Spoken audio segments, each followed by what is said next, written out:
somehow magically gets taken from us. Dude gets murdered before his time.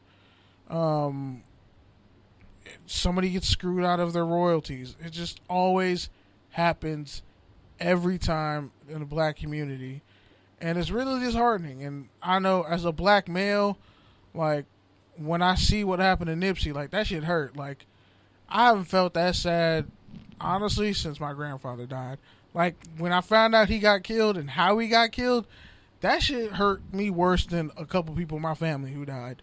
Yeah, I mean, not to keep rambling on about this because I know you guys have other things to talk about, but, like, I really want to just touch on what Nipsey did rather than, discussing about the horrific way he left the earth.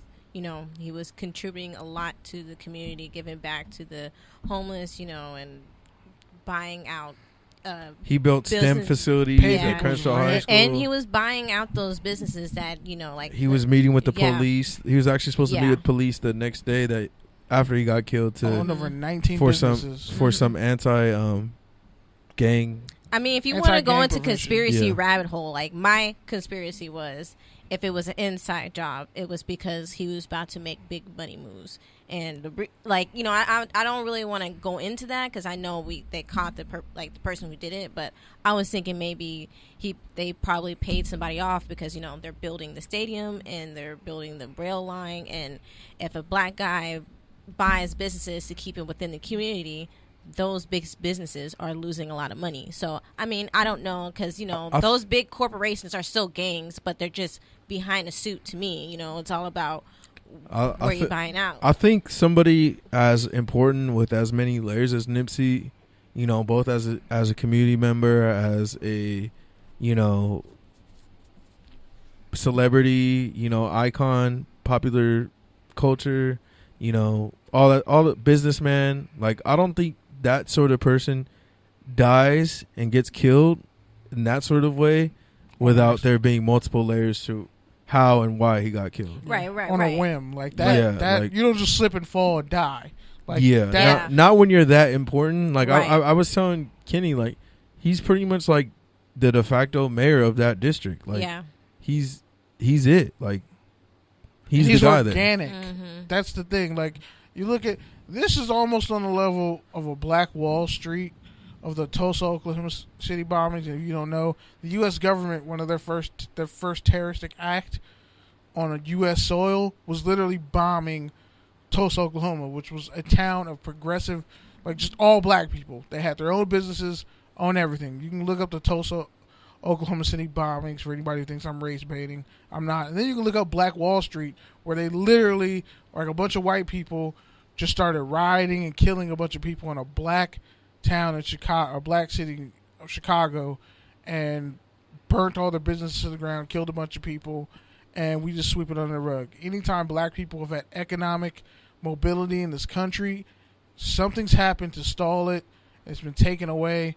And as a black man, to see Nipsey, who's only 6 years older than me, and I think about everything I'm trying to do with my life, and I'm progressing, and it's like, shit, like that, it hurts, because that was my biggest fear in front of, like, just shoved in front of my face.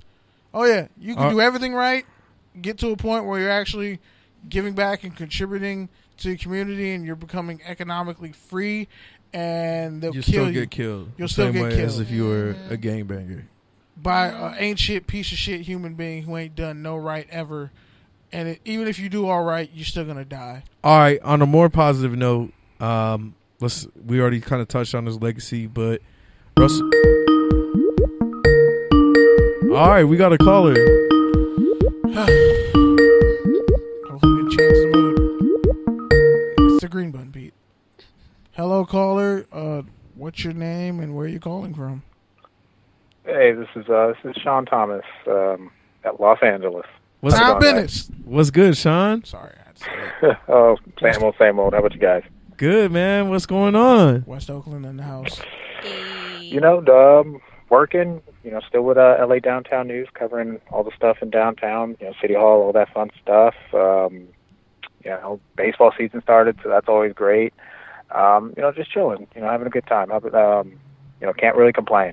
That's good to hear, man. Well, I know you wanted to call in, so we're kind of on a somber note. So why don't you pick us up with some good news about baseball starting? What I know you want to talk about the A's, so yeah, just took 3 out of 4 from the defending champs. They're hitting bombs left and right. The team's looking solid. The rotation, which was supposed to be a weak spot, has actually probably been one of the strongest points from the early season. From a certain stretch, I want to say it was something like 43 innings. They only let in 2 earned runs. You can't really beat that. But it's always good to have baseball back, and it's always good to see a team that consistently gets counted out. Playing above expectations. So it should be a fun season. And I know you were kind of telling me before about the lack of support that the A's have. Despite them having a really, really good team, best team they've had in years. So how do you feel about that whole situation, considering, you're a real A's fan? Right. And just to clarify, I used to write about the A's also, for Fansided. I wrote for their Rander White Bee Cleat website. So, do a little bit of writing about them also. But, it's interesting. And, I chat about this in the newsroom all the time. They've had pretty solid success over the last decade, 15 years, even 20 years. You compare them to other teams with stronger fan bases, and the A's blow them out of the water success-wise.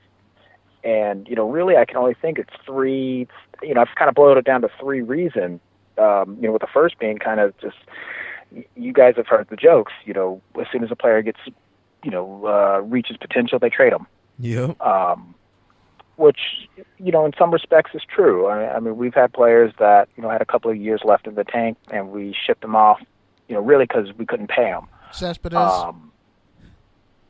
Yeah, Cespedes. He had a couple of years. Now he's dealing with injuries, so, you can argue that, it worked out. If they would have locked him up to a long-term deal, it wouldn't have paid off. But, they traded him in the middle of, a World Series push. And it didn't really work out. They ended up in a wild card game. But the loss are these moves, these trades, and they're trading fan favorites. These aren't players that people don't care about. They're trading people that the fan base is really invested a lot in, and you can't do that over 2 decades and expect the fan base to be as strong as it was. They've lost a lot of faith despite the successes. No one expected them to go anywhere last year, and they turned up and, made the playoffs in a wild card game. They lost to the Yankees, but they made the playoffs. So that hurts the long-standing fan base. But, as we all know, if you're going to build a strong fan base, you need to churn over fans. You need to invite them in. And, you got Pete, you're a Raiders fan. You've been to that stadium. It ain't attractive. Barry, you used to be a Raider fan. And I'm just gonna, I would go clarify. There's still room for over at the Niner Empire if you want to come on over. We're good, fam. You know I can't do that. I can't do that. Up. I'll ask. I like Niners players, but especially George Kittle. I'll ask you a question about the stadium later, but I just want to know, man. I got 3 questions, but go ahead, Pete. All right, let me just get this one off. You got it next. So, in an alternate universe, right, where Kyler Murray is playing baseball, is this conversation we're having different? Is there excitement around the A's? Are they selling out the stadium? No. Because I don't think it's going to change much. I don't think it would have changed much, mainly because, you're looking at 2 years maybe, 2 years minimum in the minors before he makes it to the majors. By that time, we already forgot if all things go to if all things go to plan, by 2023 is when they want to open that stadium at Howard Terminal. Yeah. So I think getting rid of that old stadium and building something new, something that will invite fans in, something that they haven't seen before, is the key point.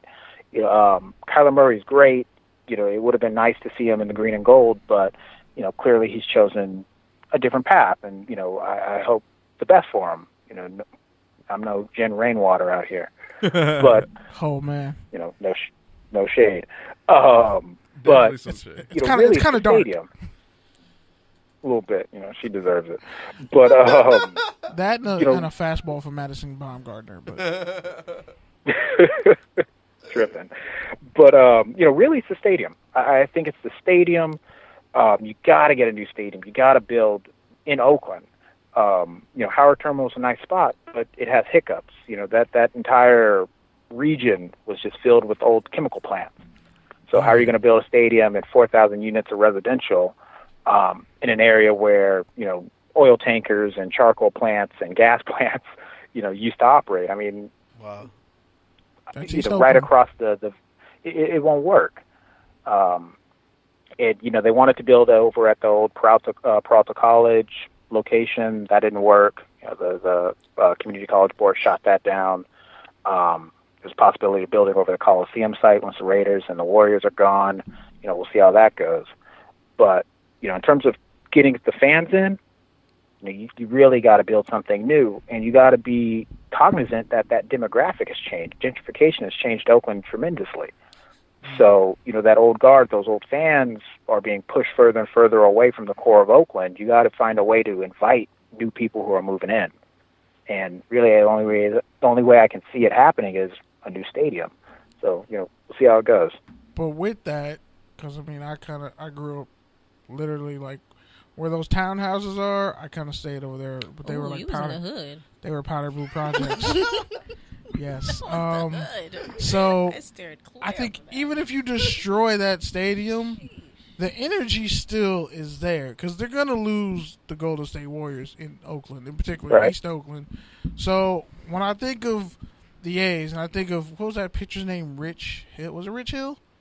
Or it was are you talking about Rich Hill or Rich Harden? Rich Harden. There we go. Like I think about talent that they've let go. I think about the fact that Billy Beane. Do you honestly think that like the trust is wavering in him a little bit after all this time? Like, are people really getting tired of all the money ball? Because you see, literally, Mike Trout makes more than the entire A's budget. Like, right. Like, don't you see that it's really? Is it more of the stadium, or is it really just the money issues with the A's? I think it's a combination of the two. I really do. I mean, if you're paying attention and you're looking at the results of those moves, like it hurts in the beginning. It totally does. It hurts in the beginning. But then you look a year down the line. I mean, Sonny Gray, that was 2 years ago? They traded him to the Yankees. He's been terrible ever since. The Yankees have moved on from him. Now, the fan base was pissed off about it when they did it. Oh, Sonny Gray, we had another year of control on him, this and that. Why did we do that? Well, clearly Billy Beane knew something we didn't because as soon as he went to the Yankees, he fell apart. He's with the Reds now. The Yankees have moved on from him. He's with the Reds, and his start of the season's been terrible. So these moves hurt in the beginning. I mean, I mentioned Cespedes, Josh Donaldson. Yeah, he won an MVP with Toronto, but now he's, can barely make it onto the field because he's been racked with injuries. So these moves up front, they hurt, and they hurt the fan base, and you get a lot of knee-jerk reactions. But it's very clear that they're seeing something in these players, because they're with them 200 days a year. They're seeing something in these players where, we're getting the most value that we're getting out of them. It's like, yeah, we can lock them up and help fan morale, but we're not going to win with these players. And we're not going to win within the budget constraints that we have. So, once you look at the actual impact of these moves, I don't think it should be impacting the fan base as well because, like I said, with the payroll that these guys have had for so long, these short payroll, the small payroll, they've been able to have some moderate success. I mean, no World Series or anything like that, but I would say they've made the playoffs. Something like 14 out of the last 20 years. It's incredible, for that payroll. So. I think that they should have more faith in Billy Beane. And to be fair, Billy Beane's not the GM anymore. He's the vice president. So he's getting all the hate for something that he doesn't even have the control over anymore. I'm so glad you made that point because people really gloss over that. Like, they see Moneyball one time and they really forget, like, yeah, he's actually not the GM anymore. Yeah, no, he's moved on. He's top brass now. Yeah, I mean, he probably has some personnel, things to do with personnel, but in terms of the day-to-day, he's not GM anymore. But those moves that he's made, they've panned out. I mean, look at guys like Ramon Laureano. It was a 2-bit trade that no one expected anything to come out of, and now he's the starting center fielder, and